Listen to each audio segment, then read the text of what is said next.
When we Are we going to go for questions first, or should I intro myself? How are you doing? My name is Tank. Hi. They call me the General. Um, some, yeah. And I'm an R&B singer, songwriter, producer, actor, musician, ventriloquist.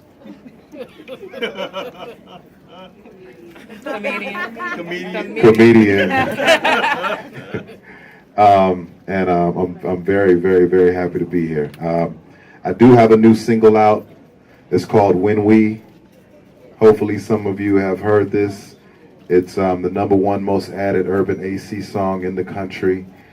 And this song basically speaks to the more aggressive portion of the sexual experience. This is, when you get out of the missionary position and you begin to break a little sweat. Furniture starts to move. Neighbors are knocking. People just want to figure out if there's a crime being committed. And this song is the soundtrack to that moment. And then the album is called Savage. And not in the sense that you think. You know what I mean? Every time you hear Savage, you hear somebody clapped on somebody, or somebody in the hood did something crazy, or it's always outlandish and foolish. But for what we believe in, we have to be just as savage. For the love that we're fighting for, we have to be just as aggressive. And that's what this Savage is. We're going to take our shit back. So we fighting for it. Say that. No. The song, you got to go hear the song, because if I just sing the song right now, it won't make sense. It won't. But if we have it and we could play it, then that'd be cool. But if not, you got it? Play it. You say, yeah, you the song.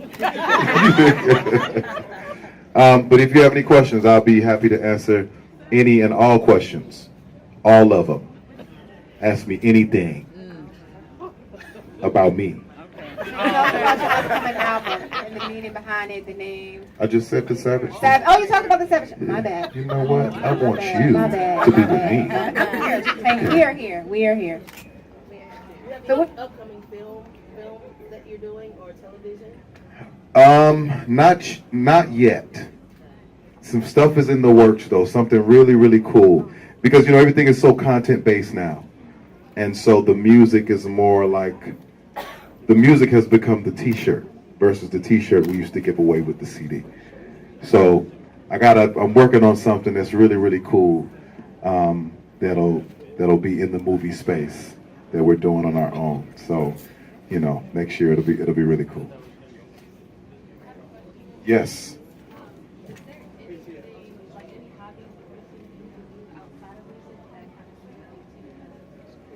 She said hobbies or any routine things that I do outside of music that contribute to my shit. I train. Right. Often.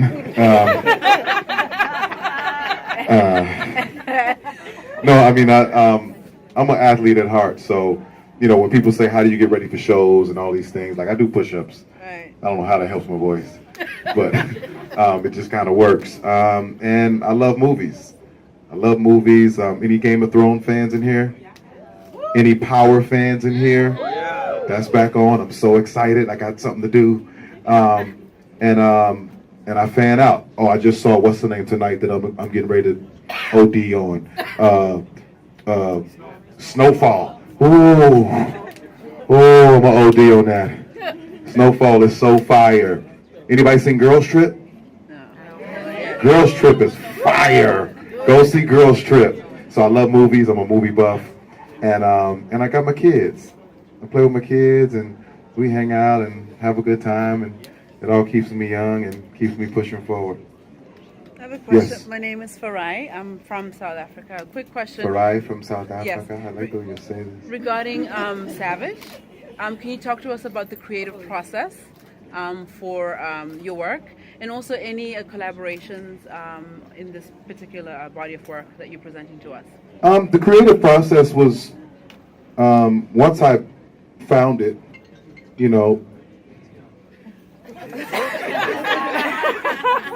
We'll talk later. Once I found it, because I started with one working title, and it was War, the Battle for Love. And that sounded good. It's cute. I have songs for it and everything. And then I started making songs that were just, I started going into a space where I just felt more aggressive. I felt more, I felt more like I wanted to compete. Because I think what R&B music is missing is that level of competition against the other things that are out there dominating the mainstream. It's okay to do what we do and live in that space, but we also have to have a competitive spirit, because we got to snatch some of our people back. And in order to get them, we have to reach them. In order to reach them, we have to be in a space where they can be heard. It can be heard. And that's the mainstream. So how do we get R&B back into a space to where back in the day, New Edition inspired me, Guy inspired me, like all of these things. This love was mainstream. And they were competing. They were fighting for it. And then when hip-hop took over, instead of us just fighting against hip-hop, we just became hip-hop. So you got more singers singing about cash and ass versus, Right. you understand what I'm saying? Versus the thing that made us who we were, that made us different, that made us special. We were R&B singers. Come on. You understand what I'm saying? And that process, going into that process, made me want to aggressively fight for that space again. Collaborations, I have Trey Songz on there, I got Ludacris on there, I got Candace Boyd on there, she's awesome. Jay Valentine makes an appearance, and that's it. That's all we need, and me. Yeah. Of course. Congratulations. One more question, Tank, from Colin. No, we're gonna take three more. I got shit to do. Colin from Austin. Want to ask you, what is the state of R&B? Because I know you're usually vocal about.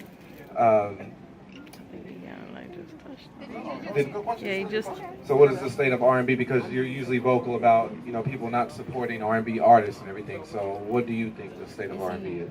Well, there's a couple answers for that. I think that R&B has evolved into what you see now with Chris Brown and with Trey Songz and with the new cats, with the Bryson Tiller, and it has evolved. And I support the change. You know what I mean? But I also think that as we support the change, we should still pay homage to the original essence, or at least the thing that we remember R&B for. So that's my job. My job is to maintain the bridge that connects us from Marvin Gaye to Chris Brown. My job is to manage that bridge. So I think R&B is in a good space. I would love to see, Anthony Hamilton, a Tank, and a Joe do an arena tour and 30,000 people show up. I would love to see that. But we got to fight for it. We have to fight for it. We can't expect anyone to give it to us. We can't expect anyone to just buy it just because we put it out. You know what I mean? So the approach that we're taking is we're being aggressive about it. We're being savage about it. I'm going to knock on your door and ask you if you've heard of Tank. No, I haven't. Oh, well, I'm him. Would you like a CD just to hear some of my music and see if you like it or not? Might say no, might say yes. And we're going to go to a million more doors. And that's the approach that we have to take if we're going to get our space back. Right. Tell us about, you mentioned about being savage. Tell us about your record label, because, a lot of mainstream record labels may not see your vision. So is that why you decided to go another route? And is that what you're going to do with your label? I have a label. My label is called R&B Money. That's the last question. I like how y'all managing my time. It's called R&B Money. And I named it R&B Money because I just dare to believe that R&B can make money. R&B is a lucrative business. I just believe that. I am a product of R&B Money. Okay. Right. And I want to have a space where other R&B singers, songwriters, producers, artists can come and be creative and have an outlet. You know what I mean? So it's not that mainstream labels don't see it you know, my way. I have a partnership with Atlantic Records, and they've been absolutely amazing to me. But I just want to do it my way. I just want to do it my way. Like, they have their agenda, they have their bottom line. You know what I mean? At a certain point, when you're doing business, when the bottom line comes into the conversation, it kills all creativity. My label isn't about bottom line. If we believe, we going. That's it. And I just want to do it my way. So that's R&B Money. I just signed a kid from the UK named Jordan Morris. It was pretty awesome, and his accent is great. It's like James Bond singing R&B. It's so fly. And then I signed a kid out of Beaumont, Texas called Dante. We call him 3D. And he wavy. He's so wavy. He's new and he's old. He's like a weird hybrid. He's like a lichen. You might know what a lichen is? Half vampire, half werewolf. He's that. Weird little motherfucker, but he's fire. He's talented, and I'm not controlling none of it. I'm like, go get it. I'm putting the gas on it. Get it. So with Saya. Huh? Saya. Saya has an album, I think, coming out in July. That part. Yeah, she's working on that. Her and Lulu getting that together. Beautiful. So we'll see something from that as well. And I'm Tank. I'm a Capricorn. I enjoy my guilty pleasure, cheese and crackers. Something about cheese on a cracker, man, it just feel good. You know what I'm saying? When you chilling, you know what I'm saying? You got like a little whiskey and some ginger beer and some cheese and crackers. Like, you know, like, how can you beat that? I don't like Huh? When's the last time you had a real grilled cheese? Last week. Like a real grilled cheese. Like, I'm going to tell you what makes a real grilled cheese. I'm glad you asked me, because I got the secrets. Okay? First of all, you don't use one piece of cheese. Right. How many pieces? Okay? How many pieces, Tank? You use 3, and I'm going to tell you what you use. Okay. You use a sharp cheddar on top, Yeah. a sharp cheddar on the bottom, and a pepper jack in the middle. Lord Jesus. Oh, Jesus. And when I say you butter that thing, you butter that thing. You country crock butter that thing. From top to bottom. Ooh, the butter needs to be dripping off the bread when you pull it out the pan. Are we still talking about We're still talking, yeah. Are we talking about a grilled cheese? It feels like a grilled cheese. It feels gooey like nothing. I gotta get out of here. My name is Tank.